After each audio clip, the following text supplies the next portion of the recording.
bahagi ng salita ng Diyos. Amen. At hallelujah. Ito pong pangangaral ko ay inspired. Narinig ko at ako'y pinagpala sa pangangaral ni Pastor Ruby. At sabi ko maganda ito. So habang tinitake note ko ay marami sa mga pangangaral niya ay maririnig natin dito. Amen. Hallelujah. Ngayong umaga pala, mga kapatid. Hallelujah. Amen. Meron palang tinatawag na Me Too movement, kung narinig nyo na yun. Nagsimula ito noong 2006, no? Mga kababaihan na inilalabas nila at sinasabi nila na ako rin, naranasan ko rin na abuso, nagahasa, sexually abused. At nitong lately lang, noong 2017 yata, meron isang kilala sa Hollywood, na kilalang ano ang pangalan niya, nakalimutan ko nga kasi kilala eh. Na producer at director, no? Yung isang kilalang actress, nagsabi yan, inabuso din ako niya. Tapos mamaya nagsilabasan na rin itong mga actor, saka actresses, ako rin.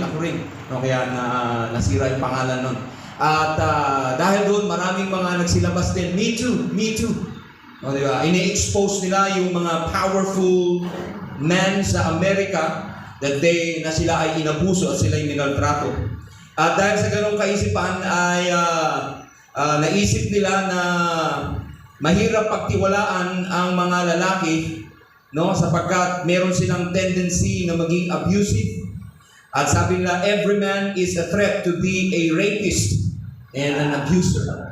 Kaya maghanap na lang tayo nang maglilid sa atin na matatag, malakas na babae. Women of strength or mannish woman, no? Isang babae na parang lalaki. No? Kasi sabi nila, great leader, kinakailangan babae raw kasi ang babae ay walang tendency na mang-rape. Kaya hindi natin kailangan ng lalaki. Yan ang sinasabi ng marami, no? At least sa US, ganun na, no? At tulungan tayo ng Panginoon dito sa Pilipinas, panatilihin natin ang sinasabi ng salita ng Diyos. Amen? Tingnan natin ang sinasabi ng salita ng Panginoon dito sa talatang ito. Actually, kung makikita natin ito, sinabi sa atin ni Pastor Boyet minsan ang prophecy ng Ezekiel chapter 37, di ba? And 37, pagbuo muli ng bansang Israel, pagbalik nila sa kanilang bansa. At pagkatapos, pagdating sa 37, yung Gog and Magog, yung Russia, tayo nasa huling mga araw na. Pero dito sa chapter 36, dito tayo magbabasa ng konti. At pagkatapos, tatalon tayo ng konti sa 37. Dito naman ay ipinahayag ng Panginoon, no, na kung paano minahal ng Diyos ang isang bansa at kung paano ang Diyos ay may plano sa isang bansa upang ito ay ibangon ng Diyos, kailangan ng Diyos ng mga lalaki. Kaya hindi totoo ng mga great leaders dapat ay babae. Kailangan lalaki kung titingnan natin ang Bible. Can you say amen? Hallelujah. Basahin po natin ang ating text. Amen.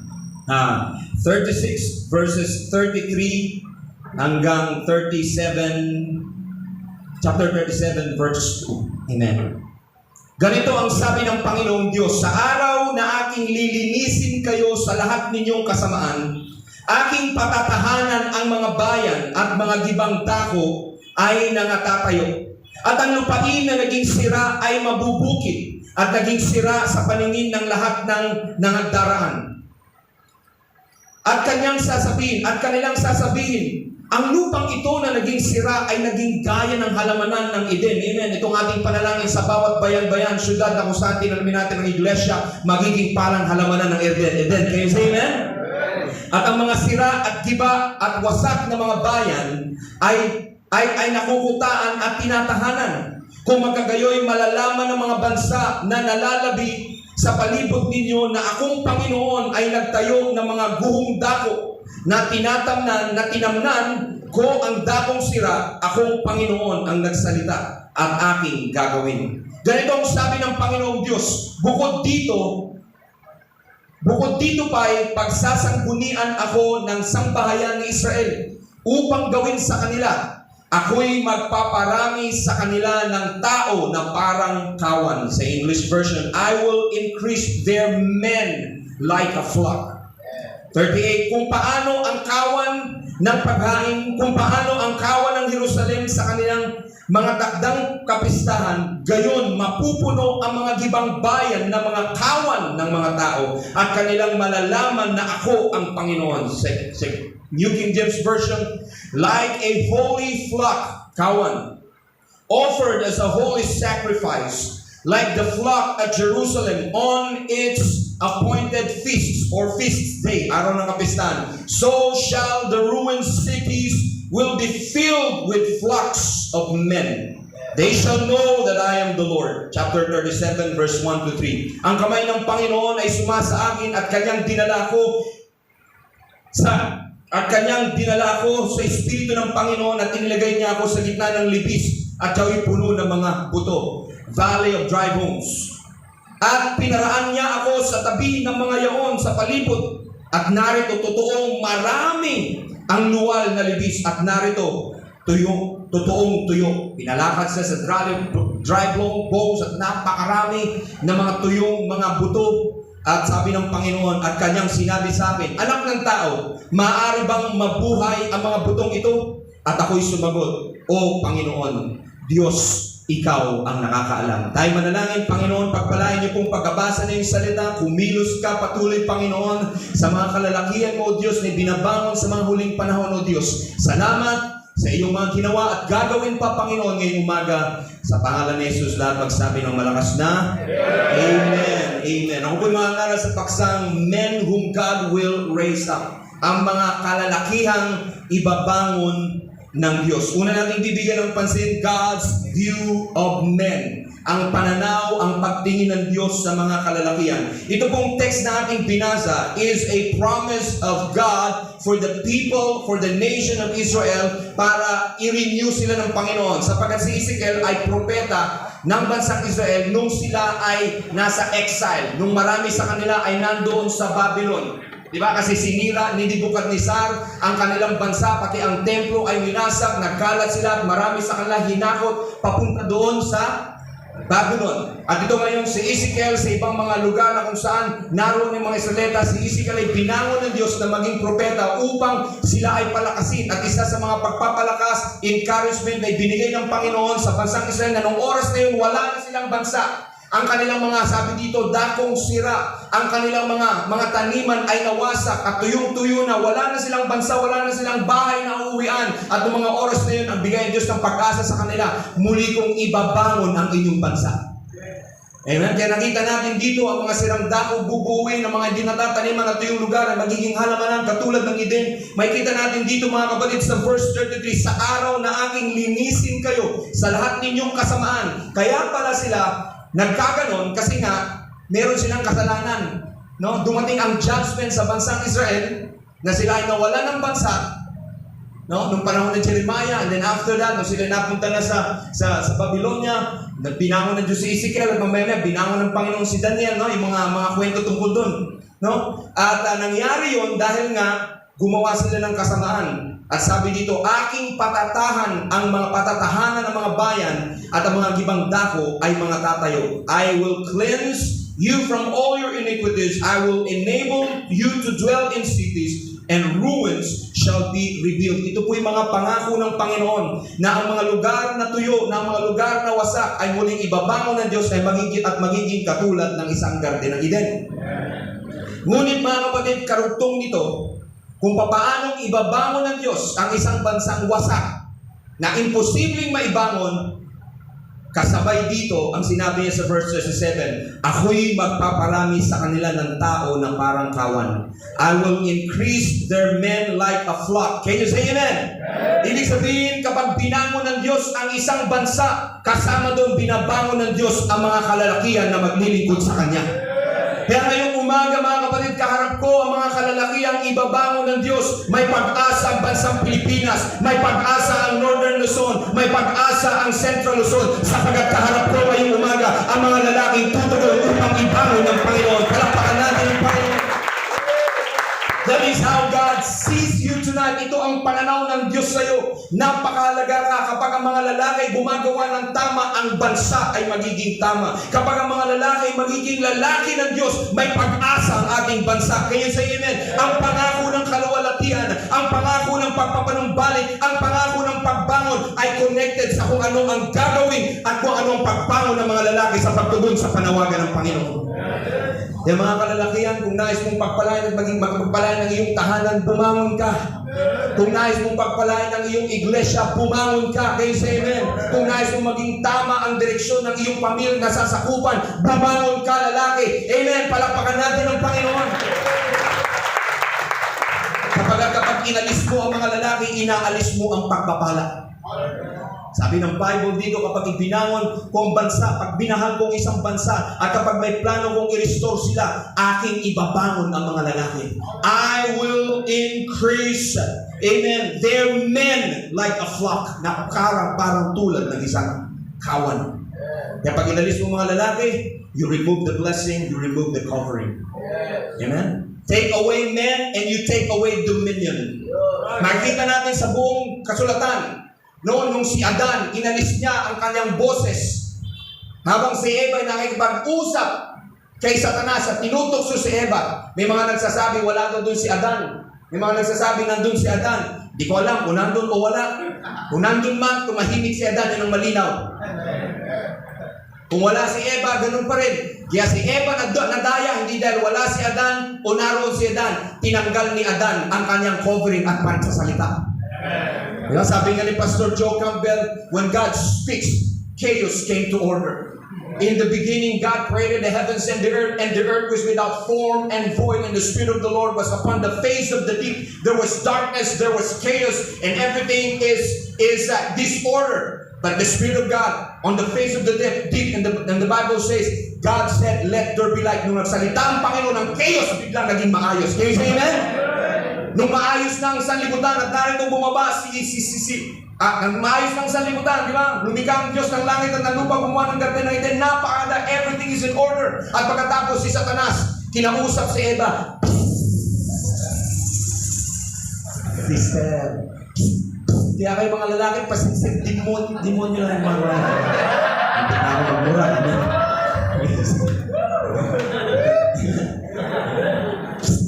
Sister, lumingon si Eva, kinausap. Tapos kinakausap, sinabi ba ng Diyos na bawal lang na nagbubuhos ng pagdadalawang isip, pagdududa si Satanas. Narito naman si Adan, gusto yata, hindi pa talaga yung mansanas. Di pala mansanas yun, durian pala yun. Hindi, durian na baka mamaya, uy, alam mo na, may revelation, durian pala yun. So, habang kinakausap si Eva, diba, nagdududa na sa Diyos, totoo bang sinabi ng Panginoon? Totoo bang may plano sa maganda sa amin? Bakit itong magandang masarap, maganda, magpapatalino sa amin? Bakit pinagbabawal ng Diyos? Si Adan naman, hindi niya, Eva, huwag kang maniwala dyan. Ahas, tumahimik ka. Inasal mo may ang labas na ito. Tsap-tsapin kita, lagyan ka ng suka, kilawin ka. Hindi, tahimik si Adan. So kapag umalis ang lalaki, nawawalang covering, nadaya si Eva. Can you say amen? Take away the man, and you take away the covering. Take away the man, you take away the blessing. Amen. Ganon din kay Sarah. No, Abraham, baka kasi ang plano ng Panginoon hindi lang galing sa akin, siguro galing sa akin na isang alipin ko, kaya sipingan mo na lang si Hagar. Si Abraham naman, hindi rin nagsalita. Hindi niya ginawa, hindi siya nag-step in sa kanyang authority, hindi ng kalooban ng Panginoon, ng kalooban ng Diyos. Sa iyo lang manggagaling ang pangako ng Panginoon. Ano nangyari? Nagkaroon ng Ismael. Ano nangyari? Hanggang ngayon, namang problema tayo sa mga Arabo. Kalaban na ngayon ng Israel ng Arabo. Ang liit na ng kanilang naging bansa, di ba? Pero ang buong Middle East, ang laki-laki ang liit lang sa kanila. At ang buong Middle East, lalo na kapag mga Arabo nasa isip nila, patalsikin itong mga Israelita. Gusto nilang ilunod sa Mediterranean Sea. Lumiit tuloy hanggang ngayon ang kanilang kalupaan. Dahil sa si Abraham, hindi nag-step in. Alisin mo ang lalaki, mawawala ang covering, pati destiny maapektuhan. Isipin mo ang kinabukasan, kapatid ko. Kapatid na kabataan, isipin mo yung kinabukasan. Ang maliligtas mo mga mahal sa buhay. ang kapatid mo mas maliit kaysa sa'yo. Amen. Ang ate mo, ang kuya mo, kung hindi ka maninindigan, hindi mo alam kung anong kanyang kinabukasan. Ngunit kung ikay maninindigan, may dakilang pagpapala ang Diyos na pinagako sa mga lalaking naninindigan. Si Lot, tumahimik lang din. Yung asawa kasi ni Lot, di na sinasabi masyado sa Bible. Di ba siya? Talagang, nung lumabas na sa Sodoma at Gomorrah, lumingon pa siya. Siguro itong asawa ni Lot, no, masyado may na-influensyahan si Lot. Hanggang sa umalis na sila, umalis kay Abraham. Hindi masyadong nagsasalita si Lot. Kasi ang asawa ni Lot, worldly. Kaya nangyari, nung nagunaw ang Sodoma at Gomorrah, di ba? Napansin na lang pala ni dumating na yung time, eventually, ang kanilang buhay, natakpuan na lang nila, nandun sila napapaligiran ng Sodoma at Gomorrah. Dahil si Lot, hindi nanindigan. Tapos umalis na sila, no? Yung asawa ni Lot, lumingon pa. Naging batong asin. At ang nakakalungkot pa doon, dahil si Lot hindi nanindigan para sa kanyang pamilya, no? Nagkaroon pa ng incest. Karoon siya ng anak, apo niya na rin. Ang pangalan si Amnon, kaya nagkaroon ng Ammonites. Ang pangalan ng isa, si Ben-Ami, na anak niya rin sa kanyang anak na isa pa, dalawang babae.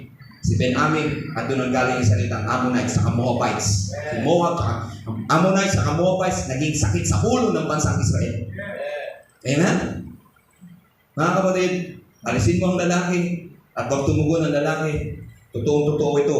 Sabi ng mga behavioral scientists, sabi sa mga scientists, the greatest crisis in national development in any nation is the absence of father. Tuloy ko pa yung article na sabi, the greatest spiritual, social, economic, psychological curse on humanity today is fatherless. In every country.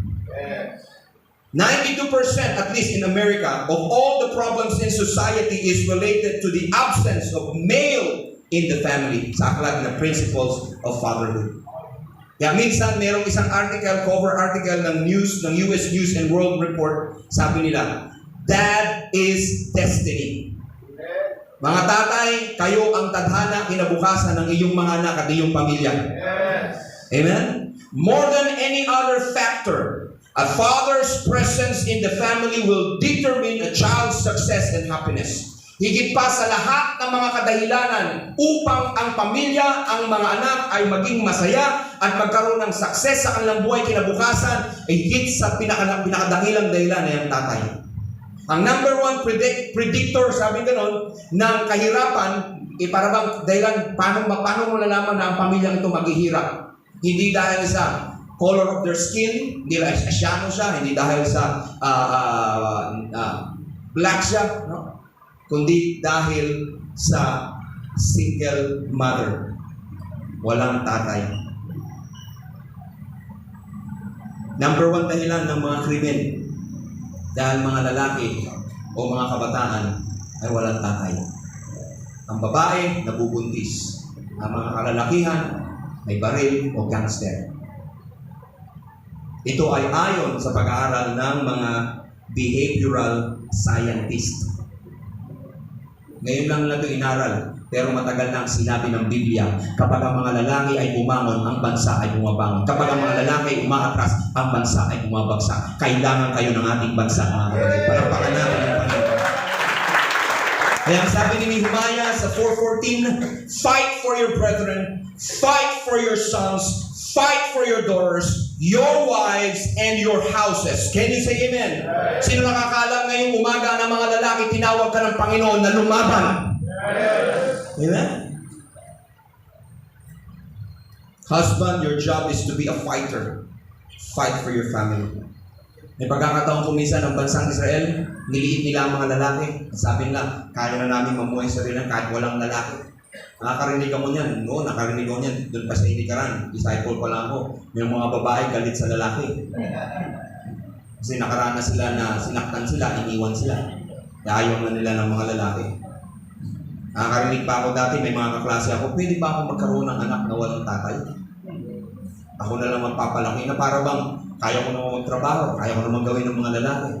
Minsan, binigyan ng Panginoon ng word ang bansang Israel. Nasabi dito sa 4:1 ng Isaiah, 7 babae ang hahawak sa isang lalaki sa araw na yun at magsasabi, kami ay kakain ng aming sariling tinapay at magsusuot ng aming sariling kasuotan. Hayaan mo na lamang na tawagin kami sa iyong pangalan alisin mo ang aming kahihiyan. Dahil nga binaliwala ng mga lalaki ang kahalagahan ng mga lalaki, darating ang oras, ang mga babae, no, 7 sila sa isa. Gagawa sila sa isang lalaki. Makikita na kung gaano kahalaga ng lalaki. Sige, asawahin mo ko. No? Ako magtatrabaho, ako magbibili ng pagkain, ako magbibili ng damit, basta bigyan mo na ako ng pangalan. Ang pinupunto dito ni Isaiah, kapag ang isang bansa ay sinumpa ng Diyos, ang mga lalaki ay nawawalan ng ang mga lalaki doon ay umaatras. Amen? Praise God. Kaya sumpa pala yun kapag tayo umaatras. Amen? Amen? Amen? Kaya huwag ka atras. Amen? Pag-uwi natin sa ating mga bayan, manindigan ka. Amen? Kung hindi ka tumutulong sa iyong pastor, tumulong ka na. Amen? Hallelujah. Kung hindi ka nanalangin, magsimula ka ng manalangin. Kung wala kang Bible study, magsimula ka maghanap ng Bible study. Kung hindi ka humahayo, magsimula ka ng humayo, sumama sa mga disciples sapagkat ikaw ay lalaki. Can you say amen? Salamat sa mga kababaihan na matatapang humayo, matatapang magbigay, matatapang magmanalangin. Amen. Hallelujah. Pero para ang church natin ay ibangon ng Panginoon, ang pangako ng Diyos, ibabangon ko ang mga lalaki. Sapagkat ang lalaki sa mata ng Diyos ay mahalaga. As goes the men, so goes the nation. As goes the men, so goes the church. As goes the family, so goes the nation. As men goes, so goes the family. Can you say amen? Pangalawa, nabibigyan natin ng pansin, Satan's view of men. Dahil mahalaga ka sa Diyos, na sa pamamagitan mo ang bansa ay babangon, kaya kay binabangon ng Panginoon, mahalaga, alam ni Satanas na mahalaga ka. Kaya, ang paningin sa iyo ni Satanas, tandaan niyo ito, ikaw ay isang target. Okay, repeat after me. English club tayo ngayon. Target. Meron kami sa Vietnam. Yung mga pupunta doon, church pala to, ano naman ito? Biglang magsasabi ako, repeat after me. For God, so love. See? You know now to pronounce English. Masaya na sila. Balik na ulit sila sa gawain. Wala nang pakialam tungkol sa Diyos basta makapag-pronunciation lang. So, target. Amen. Ano ka pala ang paningin sa ni Satanas? Isa kang? Target. Bakit? Naunawaan ni Satanas ang kapangyarihan ng iyong pagiging tunay na lalaki. May kapangyarihan kapag nanindigan ka na ikaw ay tunay na lalaki. Can you say amen? The devil understands that. Tingnan mo si Nebuchadnezzar, di ba? Tinipon niya yung mga matatalino mga kalalakihan. Ang sampo ng sa Bible, si Shadrach, Meshach, Abednego, at ang isa sa kasama na si Daniel, di ba? At pagkatapos yung ibang mga kalalakihan din sa mga bansa na kanilang nalubig o na-invade, tinitipon niya. Pagkatapos, tuturuan nila sila. Katulad ng pangangaral ni Pastor, nung nakaraan. No? Pakakainin sila ng pagkain ng Babylonia. Amen? Padadamitin sila ng damit ng Babylonia. Kultura ng Babylonia. No? Bakit? Kasi alam ni Nebuchadnezzar na kapag ang mga lalaking ito natuto sa kanilang pamamaraan ng buhay, mas lalong magiging matatag ang kanilang bansa at kultura na may palaganap sa buong sanlibutan.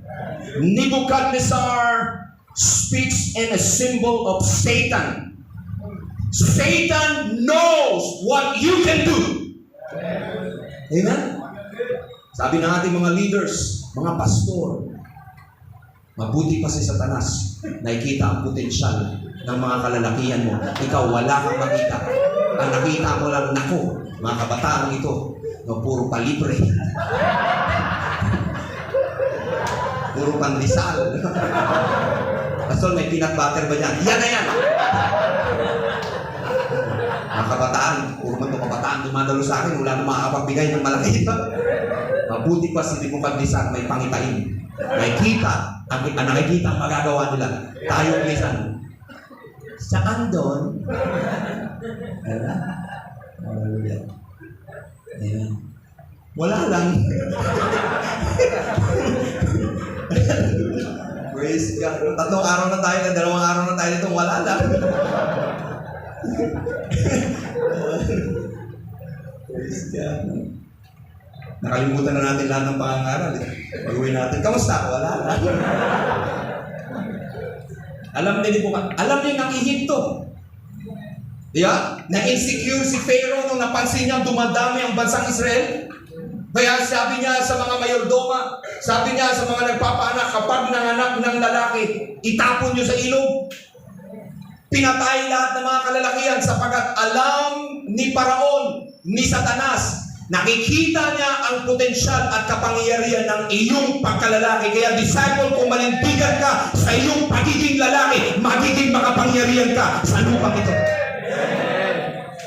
Pero kapag nagdadalawang isip ka sa iyong pagkalalaki,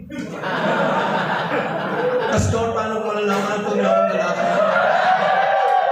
Nalilito ako, I'm confused. Nalilito ako ganun. Nagpawit. Ano na?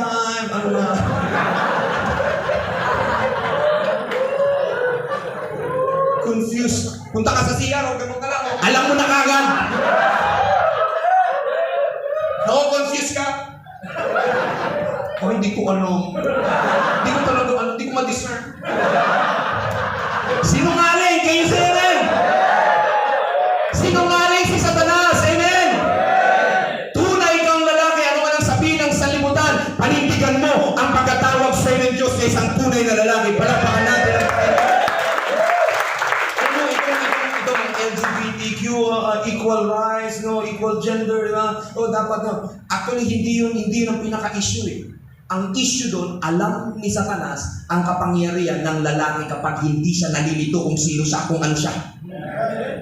Hindi yung equal rights, hindi. Alam lang ni Satanas ang kapangyarihan mo. Yan. So it requires for you to be a man. Kaya target ka niya. May tatlong bagay ginagawa ni Satanas pag target niya ang lalaki. Amen. Kung mag-take note ka, ito maganda i-take note. Tatlo na ito. Bagay, di baka, amen. Diretsuhin ko na lang. Number 1, immorality, immaturity. Number 2, immorality. Number 3, insecurity. Diyan ka tatargetin ng kaaway. Bakit? Immaturity. Di ba? Sabi ni Pablo, when I was a child, I spoke like a child. When I understood like a child. I thought like a child. But when I became a man, I put away childish things. So, tinatarget ka ng kaaway dahil mahalaga ka sa Panginoon at mahalaga, alam ng kaaway ang kapangyarihan mo. Kaya gusto niya maging bataot ka. Sa Ilonggo, bataot. Parang bata. Hindi mo pwedeng sawayin. Nasasaktan ako pa ito. Minsan nga, ang iba, bingit. Sa Ilonggo, bingit. Kala mo, nakukumbigta ng Holy Spirit, ako nangangarap. Kala mo nagsisisi. Grabe naman si Pastor. You broke my heart. Jesus name. Emotional, tamporetes, iyakin, takbuhin. Kapag may pinapagawa si Pastor, hindi dadalo kasi ano yung immaturity? No? Mahilig maglaro. Yung laro ng laro. Di ba gawa ng bata yan? Maraming disciple ngayon, laro na lang ng laro. Hindi na makatulog sa buong magdamag. Kaya kinabukasan, di makapag-pray, buong magdamag, laro ng laro. Amen? Amen? Hindi matawagan ni Pastor kasi busy lagi ang telepono. Hindi makapag-text, Pastor, walang pan-load. Pero may pang-ML. Hindi seryoso sa paglilingkod. Hindi lang yan mga kapatid kapag isang tao naglalaro, di ba ang laruan? Iiwan mo lang bigla. May ministeryo ka, may paglilingkod ka, may responsibilidad ka, hindi ka seryoso, iiwan mo bigla. At walang papaalam kay Pastor. Walang accountability. Nasaan si brother? Ano nangyari kapatid? Wala na.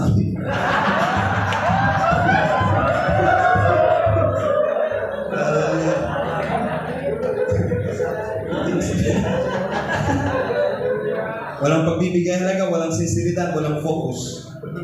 Amen. Immaturity. Lalahanin yung sabi ni Pablo, sabi niya, I put away childish things. Kaya kapag ikaw ay nagiging emosyonal, tapos hindi seryoso, walang responsibilidad, diba? Pinatarget ka ng kaaway. Amen. So tama na yung pagiging immature. Amen? Kung gusto mong maging immature, ibig sabihin gusto mong targetin ka ng kaaway. Pag na-target ka ng kaaway, pag tinamaan ka, sayang ang iyong potensyal. Sayang. Maraming bagay sana ang gagawin ng Diyos sa iyong buhay. Huwag mong sayangin. Amen? Immorality. Ang pangalawa, na target ng kaaway para mababagsak yung mga lalaki. The devil is a liar. Amen? Pag nakuha ko yung babae, yun ako ng pinaka-poging lalaki sa balagay. Pinaka-masaya. Na para bang kapag may free sex, malaya ka sa iyong ginagawa pagdating sa usapin ng sexuality. Yeah? No? Tunay na lalaki, di ba? Gano'n lang sa sanlibutan. Isa ng girlfriend mo, mahina ka. Dapat marami.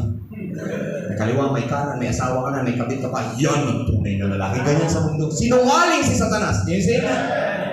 Alam ng kaaway kung paano ibagsak ang lalaki. Kaya nga dumaan muna sa kay Eva.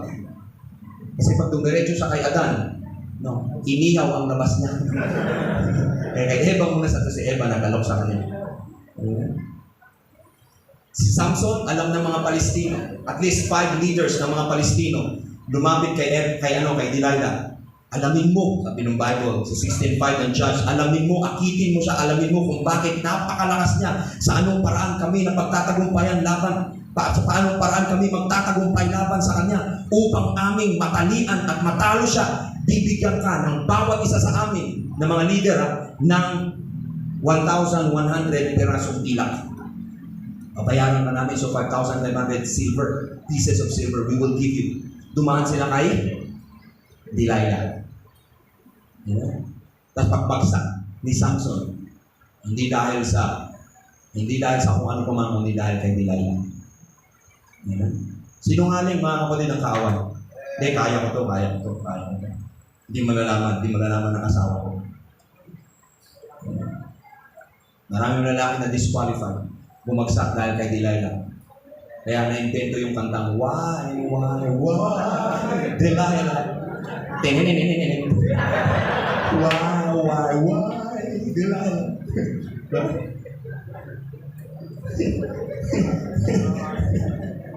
Si Mike Tyson, di ba? Talagang parang pag isang minuto ka lang humarap sa kanya, hindi ka aabot ng second round. Kabataan niya, no 1980s. Pero napabagsak siya. 2 years siyang bagsak. Hindi nakapaglaro. Dahil sa isang beauty queen na hindi naman heavyweight. 110 pounds lang na babae. Sinumbong siya, inaccuse siya ng rape. Hindi siya nakapaglaro. 2 years. Mga kapatid, itong ginagawa ng kaaway sa atin. Ngayon, mas madaling magkasala. Ayan. Pornography. Ayan.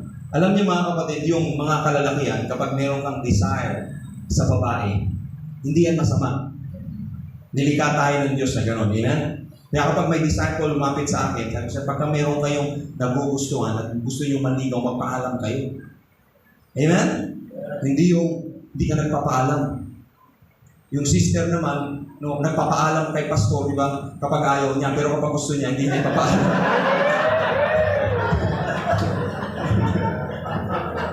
Pero malakas ang loob ng mga lalaki, di ba? Kung sabihin ko, tingnan mo po.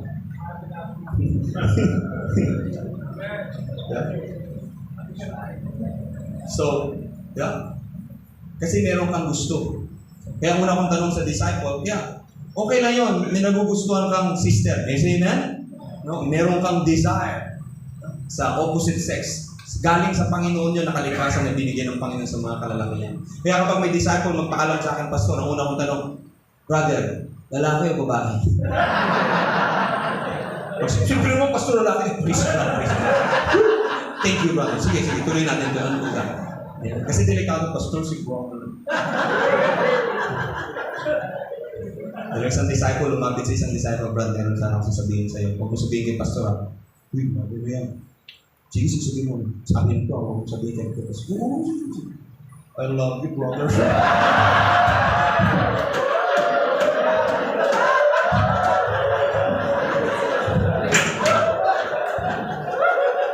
Hindi naman nabasa.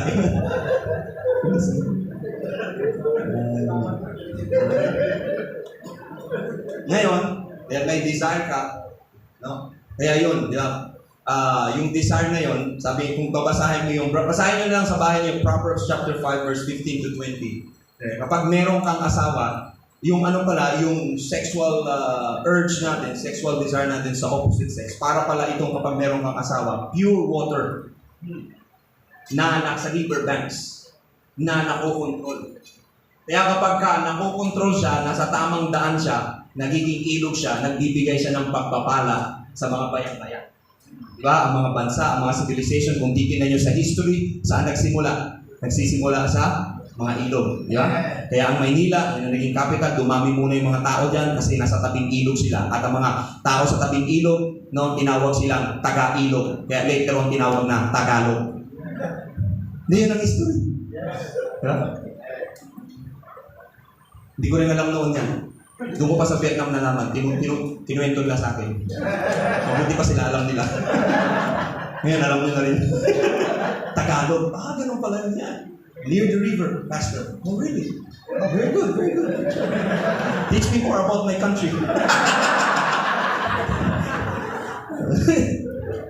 Kaya tinan mo si Adan, di ba? Nung nakita niya si Eva, di ba? The bones of my bones, the flesh of my flesh, she shall be called woman because she was taken out of a man. Tinan mo sabi ni Adan, wow, man. Kaya naging woman, di ba? Wow, man. Diba? Parang nakita ka ng sister, wow, man. Sabi ng isang disciple, Lord, give me grace, give me grace. Si Sister Grace, Lord, give me grace. Narinig ng isang disciple, may gusto rin kay Grace. Lord, I claim grace, I claim grace. Talo siya, kaya yung nag-claim ang nakapag-asawa. Palakasan lang sa panalangin kayo. So, kapag ito ay nasa framework ng marriage, ang sabi ng Bible, pure water.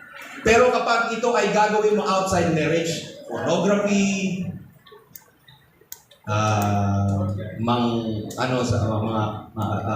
prostitution, yeah? O di kaya girlfriend ka ng girlfriend, hindi kasal, live-in, fornication, pakikiapid, pangangalon niya. Ang sabi ng Bible, hindi sa pure water.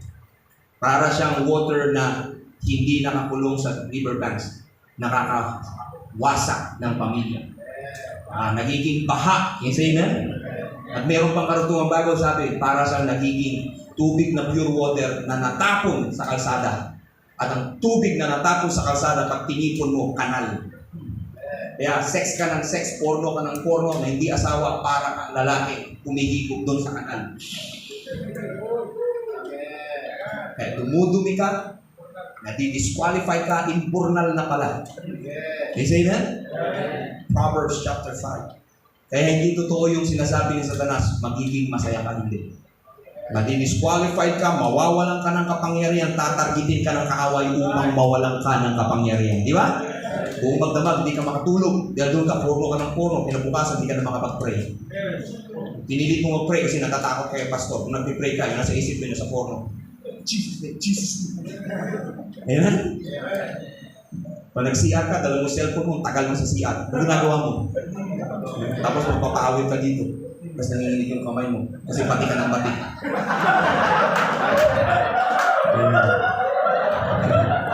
Matagal na sabihin sa atin ni pastor eh. Kasi may mga babae na. Ako na lang magsasabi. Scrambled egg yun. Tapos magpapaawit ka rin. Purihin natin ang Panginoon mga kapatid. Kaya sabi ng Bible, men, I want men to lift up holy hands. Amen? Yan ang maganda sa design pag men's rally. May mga masasabi kang hindi mo masabi pag may mga babae. Diyan pa kayo. Tuloy natin ito mga kapatid. Immorality. It will disqualify you. It will make you ineffective, bound, wasak, self-absorbed. Naging makasarili ka. They have no victory in their lives. Immorality. Immaturity, immorality. Amen? Diba? Si Balaam, pinatawag ni Balak, ni King Balak kasi meron siyang balak. Balak niya nasumpain, wasakin yung bansang Israel. Naku, malaki yung bansang ito, malaki yung tribo na ito. Natatakot, wala namang ginagawang masama sa kanya, pero natatakot na sa bansang Israel. Gusto niya wasakin, so ang paraan niya, pumunta siya kay Balaam, isang propeta. Propeta ng Diyos. May nakikipag-usap sa Panginoon, sabi niya, Balaam, sumpain mo yung bansang ito. Naku, baka pag nakita ka, malita kami, wawasakin kami, natatakot kami sa kanila. Sumpain mo, pumunta ka doon sa bundok. So nakiusap si Balaam sa Panginoon, Panginoon, susumpain ko sa sabi, wag. 3 beses, sabi ng Panginoon, hanggang sa panghuli, sige, sumama ka. Nung pagsama niya, No? Yung tungkol sa donkey, alam niyo, nagsalita yung donkey, di ba? Tapos nakarating sila doon. Nung nandun sa bundok, sasabihin niya na sumpahin, pagpalain ang bansang ito. Ganon? Pagkatapos nila, di ba, mag-aalay ng napakaraming mga alay, gastos ng hari. Pagkatapos, ba't pinagpala mo, hindi ko magbigkas yung sumpa? Ang sumpa, ang Diyos ay mga pangyarihan na taga sanggalang ng bansang ito. Gagalit niya ano. Walang magawa. Hindi masabi ni Balaam. Ngayon sabi ni Balaam, ganito na lang gawin natin. Huwag na tayong mag-hire ng mga magkukulang tulad ko. Mag-hire na lang tayo ng mga patotot. Di ba? So nag-hire sila ng patotot, nagpadala ng mga patotot, mga belly dancer. Pumunta doon sa Israel. Nakita ng mga disciple ng Israel. Nag-alab ang hindi mga puso. Maalaman nila nag-alab. Kanya-kanya silang babae. At pagkatapos sinumpa sila ng Diyos. Maraming namatay sa kanila. Walang kapangyarihan ang kaaway na sumpain at wasakin ka. Pero may alam ang kaaway na paraan. Immorality. Ayan? Tulungan tayo ng Diyos, mga kapatid. Tulungan tayo ng Diyos. Bago sinabi tayo, lalaki din ako. Ayan? Wala yan sa itsura. Hindi pwedeng sabihin na si Pastor Dender lang. Talagang mahirap para kay Pastor Dender ang pogi kasi sa akin, walang magkakagusto sa akin. Marami na may mga disciple. Hindi. Kapag nanindigan ka bilang lalaki ng Diyos, wala sa itsura yan. Paningin sa iyo ng mga babae, pogi ka.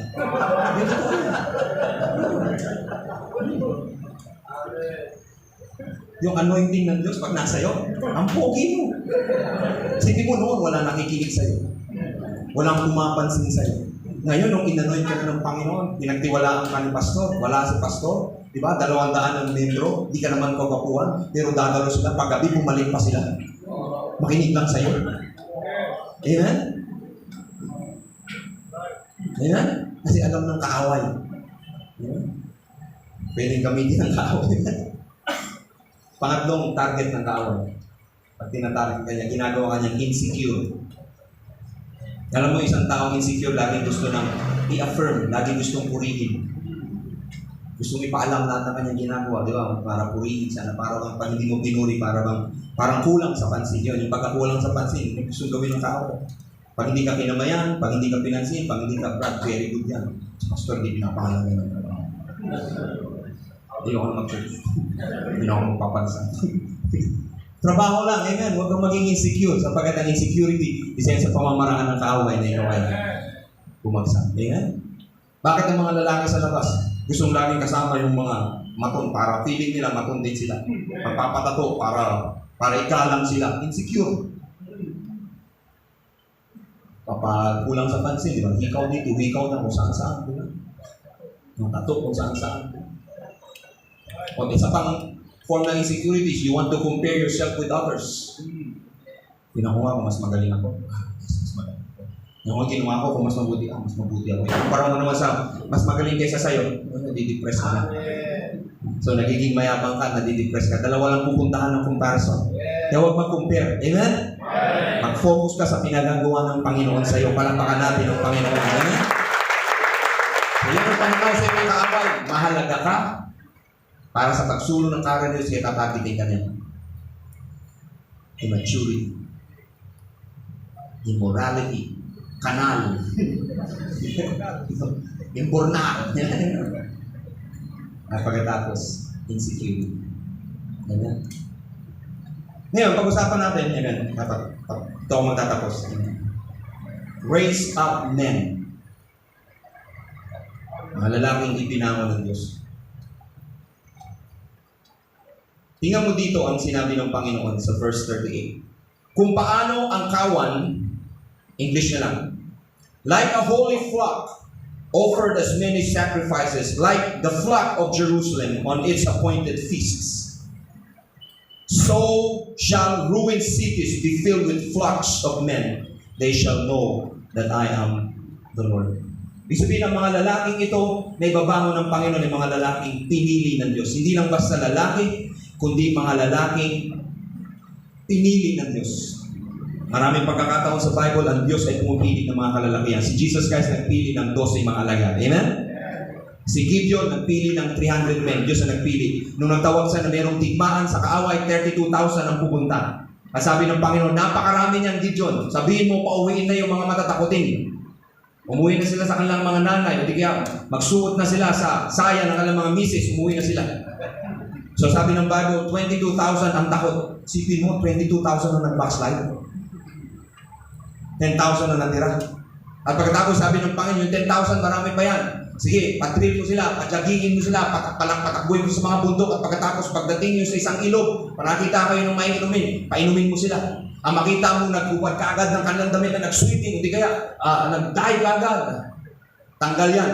Sabi ng Bible, 300 lang yung uminom na lumuhod. At pagkatapos sila lumuhod. Hindi sila, pag nakakita ng opportunity, iniwan ng responsibilidad, iniwan ng trabaho, iniwan ng kaharian ng Diyos, sungga lahat. Yung 300, inunan ng kaharian ng Diyos. Hinawakan nila yung sword nila, baka may mga kalaban. Yun ako yung mga kasama ko, safe sila. Habang niluluhod sila, habang kumukuha sila na para sa kanilang sarili. 300 lang. Darating oras, darating ilog ng pagpapala sa buhay mo. Tapos iniwan mo na, no? Magliw-liw tayo, punta tayo sa kabanatuan, makakapamasyal tayo. Hindi pala kaharian ng Diyos. Uy, nalaman ko, libre pala pananghalian doon. Iniwan mo yung responsibilidad. Hindi ganon, kasi na. Habang tinitake mo yung pagpapala ng Panginoon, hindi nawawala yung mata mo. Baka biglang atakihin yung mga kasama ko dito. Meron tayong panlaban.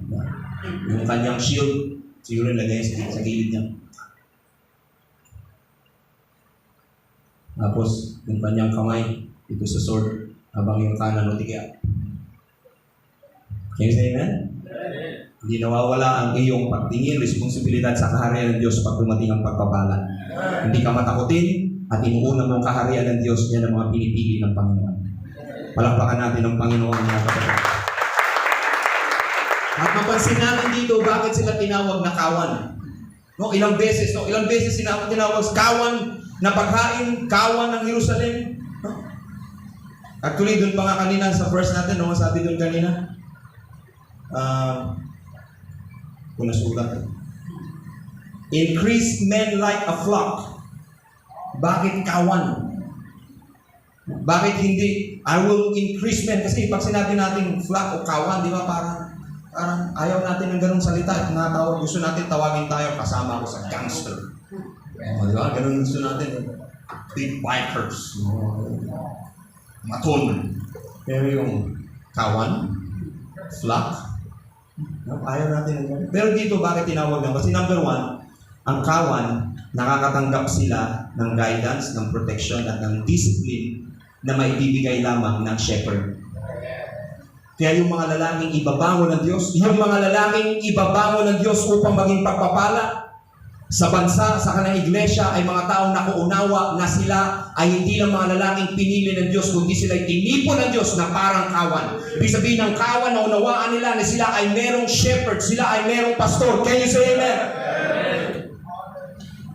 Guidance, protection, and discipline that only a shepherd could provide. Sila ay powerful men, ngunit sila ay under submission ng mga taong ibinangon ng Panginoon sa kanilang mga buhay. Ang bansang Israel, nung sila ay pumasok sa lupang pangako, nandun na sila sa River Jordan. Makikita natin merong marching order. Sabi ni Joshua, meron pang ang sukat na dapat magkakalayo sila pagkatapos mauna ang Ark of the Covenant, dala-dala ng mga priest, right? At pagkatapos, hindi yun ang pagsaw. Sige, tara na, tawid tayo. Walang order, daluhog lang, kanya-kanya ng takbo, hindi. Nakalinya sila para silang nagmamarcha. Ibig sabihin, ang bawat isa sa kanila, merong ranks. At sa kanilang ranks, alam nila na merong namumuno sa kanila. At pumasok sila na merong order and structure. Can you say amen? Yan ang pagpasok sa lupang pangako na unawaan ng mga lalaking ito na merong order, merong structure, merong leadership sa kaharian ng Diyos. Amen. Amen. Sapagat ang authority, dominion, blessings flow through leadership. Kahit sa basketball, maraming magaling tumira, maraming magaling mag-dribble, maraming mataas tumalon. Ngunit hanggang parke lang sila, tatula sila sa arena. Kasi hindi marunong makinig sa instruction. May talento ka nga, hindi ka naman marunong sa teamwork, hindi marunong sa submission, wala, hindi ka kasali. Ganon din sa kaharian ng Diyos. Men like a flock. Narito sa harap ko ngayong umaga, mga lalaking ipabangon ng Diyos sapagkat naunawaan nila na sila'y kapilang sa kawan ng Panginoon. Can you say amen? Sabi pa dito, holy flock offered as a holy sacrifice. Flock like the flock at Jerusalem on its appointed feast days. Ano sabihin ng feast? Pag-araw ng piyesta, 3 piyesta yun. Sa Bible actually, kung titignan mo sa Deuteronomy chapter, marami silang piyesta, pero may 3 piyesta na dapat pupuntahan nila. May Passover, Pentecost, Feast of Tabernacles, Deuteronomy 16:16. Kailangan ang lalaki ay pupunta, sabi ng Bible. Anong punta na doon? Para sumamba. So, ang mga tunay na lalaki na makapangyarihan ibabangon ng Diyos ay mga taong mananamba. Amen. Alam niyo po, may kasinungalingan ng kaaway dito sa mundo na ang pagsamba, ang pag-church, ang pagsunod sa Diyos ay para sa mga babae at sa mga bata lamang. Kaya sabihin ng mga lalaki, Mrs., bilisan mo. Malilate na kayo tsaka ng mga bata sa church. Sabihin mo kay pastor, kamusta? Ito yung tights ko, pakitala na lang. Doon sa couch, nanonood ng TV. Na para bang ang church ay para lang sa mga babae. Kaya mapansin mo ang church, mas maraming babae. Amen? Salamat sa Panginoon ang Father's House. Mas marami ang mga lalaki sa Father's House. Amen? Sapagat naunawaan natin ang mga lalaking ibabangon ng Diyos ay mga mananamba sa Panginoon. Palakpakan natin ang Panginoon. Amen? Kaya sa church tayo ang number 1 na pumapalakpak, nagtataas ng kamay, di ba? Kaya nga sabi ni Pablo sa 1 Timothy chapter 2 verse 8, I desire therefore that men pray everywhere lifting up holy hands without wrath and doubting. Bakit sinabi ito ni Pablo? Kasi pinag-uusapan sa chapter 2 dito yung ginagawa ng mga babae sa church, at ang babae dapat umahimik. Ang tendency kasi ng mga babae maingay. Tendency naman ng mga lalaki kayo na lang. At mas tendency ng mga lalaki pag nasa church, ng mga babae nang tataas ng kamay, mga lalaki, mga babae na yun talagang, yung mga lalaki, yung tunay na lalaki, kapag nag-church, parang gano'n na. Nagkakapuspuso na, pero ikaw, para bang, ang sinungaling, parang pag sisinungaling ka, pag nagtaas ka ng kamay, pag pumikit ka na yung mata, pagka all in ka sa pagsamba sa Panginoon, ako, emosyonal naman yan, binabae naman. Hindi yung totoo, mga kapatid. Hindi yung totoo. Ang mga lalaki dapat ang unang magbigay ng example kung paano sumamba sa Panginoon. Alam ni Pablo yun ang problema nila noon. Kaya nga kung titignan nyo, I desire, I want men to lift up their hands. Kasi mga lalaki, mga babae lang kayo magtaas ng kamay. Amen? Na parang ang tunay na lalaki kapag ka hindi ka nagtaas ng kamay. Amen? So ano sila? Flock means under authority, under shepherd, and second, worshipers.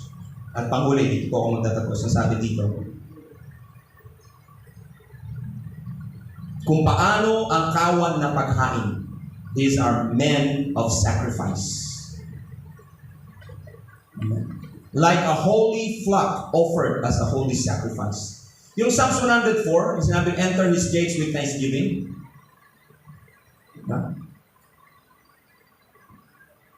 And his courts with praise. Ba, inaawit natin yan. Yung verse 3 pa na nun, ang sabi ng verse 3, we are his people, the sheep of his pasture. Kung mapasok ka pala, enter his gates with thanksgiving, nag-worship ka, pero before that, naunawaan mo that we are his people and the sheep of his pastures. Ibig sabihin, para pala tayong tupa na pumapasok sa templo, ang pinaka-purpose nun, mamaya-maya, hahainin. Amen? No, maraming mga lalaki lahat ginagawa sa church, pero pag sacrifice na, no?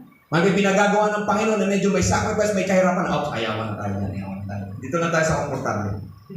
Amen? Hallelujah. Saka, para ibangon ng Panginoon ang ating bansa, ang mga lalaki bumangon at ang mga lalaki na handang mag-sacrifice ng kanilang buhay. Amen? May tawag ka sa Panginoon, yung mga bagay na dapat mong iwan. Una, kung ikaw ay bagong mananampalataya, kasalanan, iwan mo. Hindi actually sacrifice yan, pagpapala yan. Iwan mo yung kasalanan. Hindi ka minsan, may trabaho ka, nasa lungat, sa gawain ng Panginoon. Mag-pray ka rin, bigyan mo ko ng trabaho na hindi magiging sagabal sa paglilingkod. Can you say amen? Darating yung oras na ikaw ay magpapastor, no? Maapektuhan ng trabaho mo, then sacrifice. Amen? Pero kapag ginagawa natin yan, binabangon tayo ng Diyos, binabangon natin yung iglesia, binabangon ng Diyos ang ating pamilya sapagkat ang Diyos, kapag may hiningi sa iyo, ang Diyos is not a taker, He is a blesser. He is a giver. Kapag may binigay ka sa Panginoon, ibabalik niya sa iyo ng doble, siksik-liglig at umaapaw pa.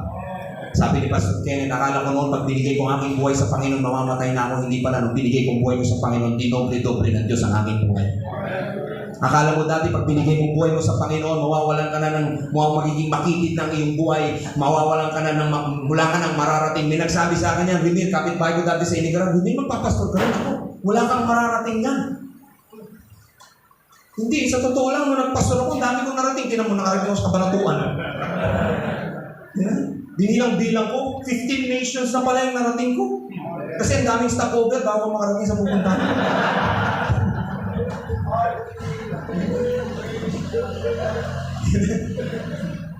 Di mga 13. Sama yung stopover, 15. Kung hindi ako nagpastor, siguro hanggang ngayon, nandun lang ako sa Inigaran. Kilala, sikat na lugar na wala nakakalam hanggang ngayon.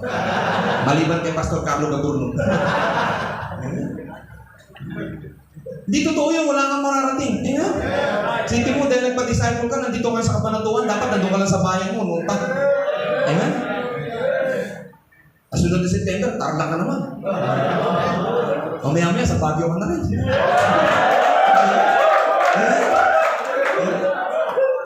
Napansin niyo mga kapatid, di ba? Nung naglingkod ako sa Panginoon, yung mga lugar na hindi ko mapuntahan, napuntahan ko, ngayon hindi totoo na wala kang mararating. Pag binigay mo yung buhay mo sa Panginoon, ibig sabihin, mawawalan ka ng buhay na dodoble. Sabi ni Pastor Boy, nangangaral ako sa Vietnam, pangangaral ko, pagkaganon ako si Kan, ganon din. No, pati kamot ko, makakamot din si Kan.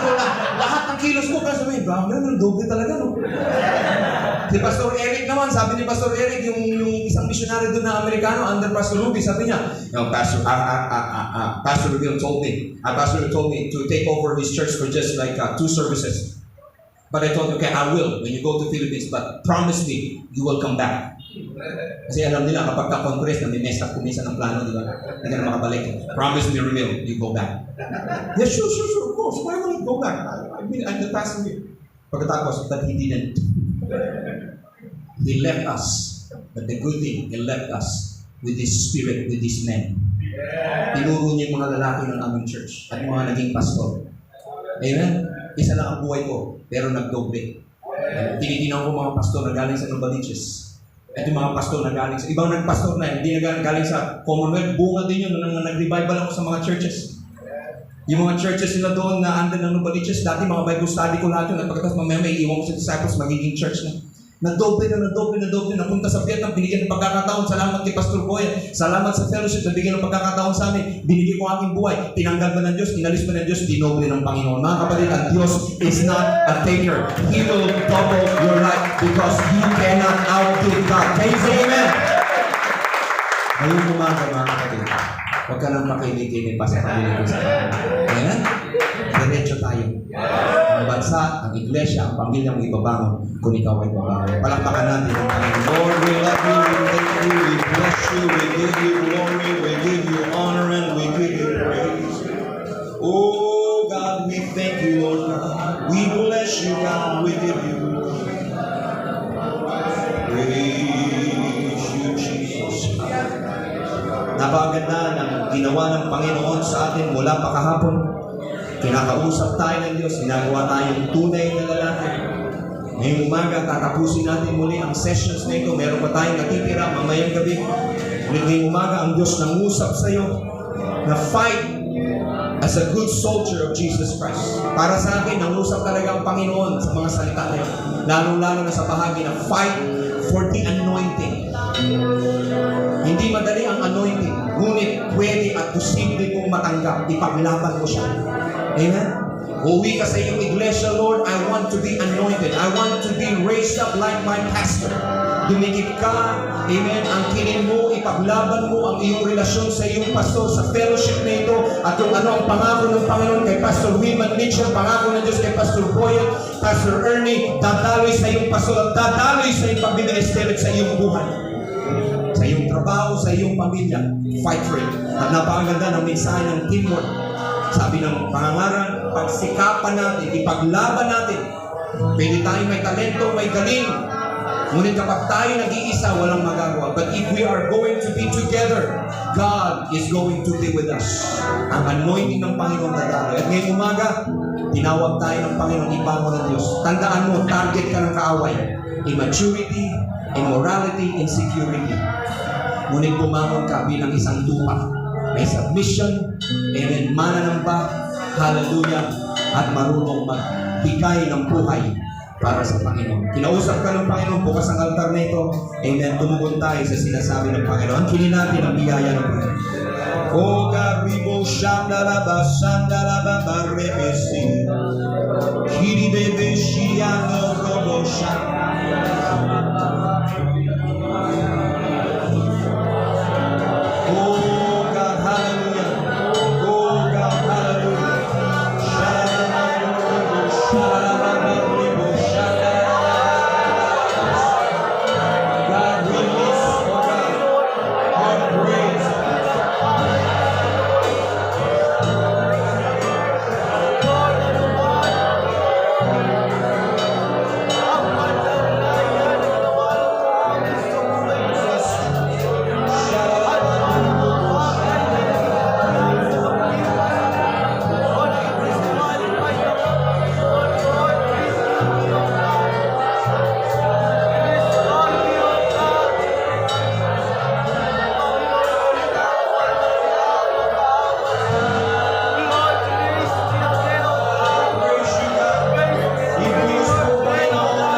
This is my desire.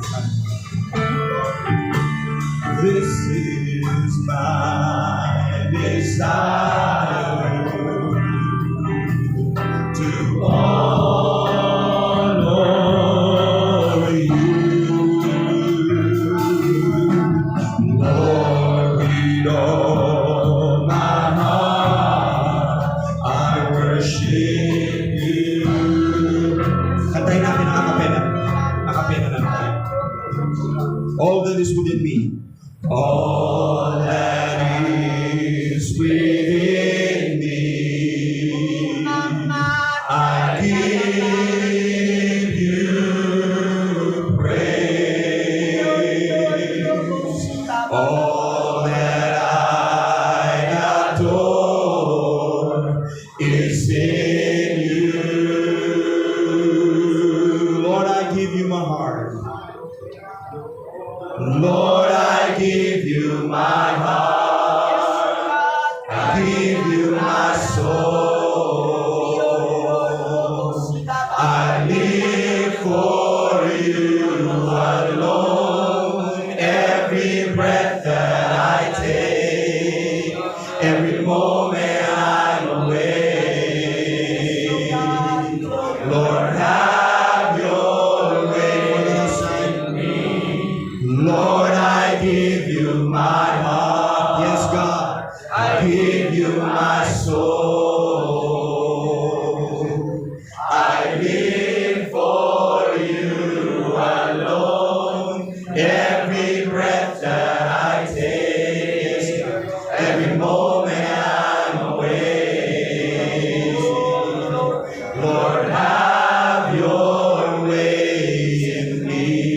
sing, Lord, have your way in me. Lord, have your way in me. For the last time, Lord, have your way in me. Purihin natin, Panginoon. Lord, we thank you, God.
Mga anak ko, mayroon akong mabuting balita, sabi ng Panginoon. Huli nga sa 2 araw ay pinatunayan ninyo, sabi ng Panginoon, ang pagkakaisa. Sabi ng Panginoon, ako ang nagtalaga ng gawain. At nakita ko sa bawat mga kalalakihan, lalo na sa mga lingkod, sa aking mga lingkod, na sabi ng Panginoon, kayo ay nagsakripisyo, ang sabi ng Panginoon, upang humiling ng hindi sa inyong sarili, kundi ang hilingin na misampa ang Central Luzon at Northern Luzon. Hallelujah! Ay aking silang hamuin na sabi ng Panginoon. Aking silang gamitin na sabi ng Panginoon. Mula ngayon na sabi ng Panginoon, ang dakilang revival ay dadalon sa lugar na ito, sabi ng Panginoon. Magbabangon ako ng mga kalalakihan na sabi ng Panginoon. Gagawa ko ng mga dakilang bagay sapagkat pinasigla ninyo ako, sabi ng Panginoon. Pinatunayan ninyo, sabi ng Panginoon, hallelujah, na kayo ay humakbang sa pananampalataya, sabi ng Panginoon. Mula sa umaga ito, sabi ng Panginoon Diyos, hallelujah, ang Luzon, ang sabi ng Panginoon, ay gagawa ako ng mga dakilang bagay. Ang revival ay dadaloy, sabi ng Panginoon. Mula sa siyudad na ito, hallelujah, gagawa ko ng mga dakilang bagay. Hallelujah, hanggang sa dulo, hanggang sa Ilocos, ang sabi ng Panginoon. Gagawa ko ng mga dakilang bagay sapagkat ako'y hindi pumipili ng lugar. Hindi ako pumipili ng mga lalaki. Ang sabi ng Panginoon Diyos, ngunit kung kayo, ang sabi ng Panginoon, ay magtatalaga ng buhay, ang sabi ng Panginoon, magkakaisa at hahanapin ang aking pagkilos, ang sabi ng Diyos. Gagawa ako ng mga dakilang bagay. Hindi kayo mauubusan ng mga lalaki, ang sabi ng Panginoon. Sapagkat ang sabi ng Panginoon Diyos, hallelujah, gagawa ako ng mga angat kalikasan. Hindi niyo po problemahin ang mga financial, ang sabi ng Panginoon. Padadaluin ko ito ngayon, ang sabi ng Panginoon. Gagawa ako ng mga dakilang bagay. Inuulit ko ang sabi ng Panginoon. Hallelujah. Huwag kayong matakot. Ako ay nasa inyong likod, ang sabi ng Panginoon. Ako ang gumawa nito. Ako ang nagpapagawa sa inyo. Ako ang tutulong. Ako ang magpuproteksyon. Ito ang sabi ng Panginoon. Praise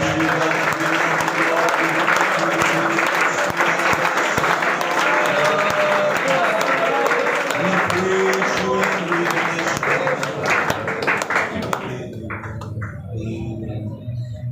Hallelujah. Ang Diyos ay laging handang magbigay ng langis. Amen.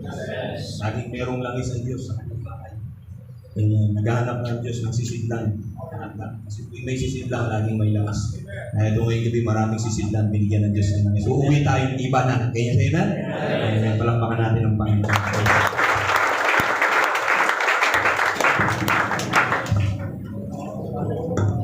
Praise God. Pari ng Panginoon. Sino pong pinagpala mga kapatid? Amen! Sigurado pinagpala tayong lahat. Kaya nga pong tanghali. Mamaya po, ang gawain natin ay 6:30 muli. Kaya alas 5:30 pa lang ay start na po tayo sa prayer. So ngayong tanghali, tayo po ay kasi tayo mga kapatid, kung pinagpala tayo sa spiritual, ngayong tanghali tayo naman po ay pagpapalain sa pisikal. Ating pasalamatan ng Panginoon, puri natin ang Diyos. Thank you, Jesus. Hallelujah, Lord God. We praise your holy name. Hallelujah, dakilang Diyos. Muli kami nagpapasalamat, O God, sa iyong mga lingkod na ginamit at sa iyong mga salita, Panginoon, namin ang pakinggan. I-bless mo, Panginoon, ang bawat isa, maging aming pagsalusaluan. Panginoon, pagpalaan mo ito, maging kalakasan ng bawat isa, at patuloy mo, Diyos, na pasaganahin yung biyay pagpapala sa iglesia nito. Sa pangalan ni Jesus. Amen. Hanggang dito si Priam na lang po, ipamimigay ang mga pagkain sa atin.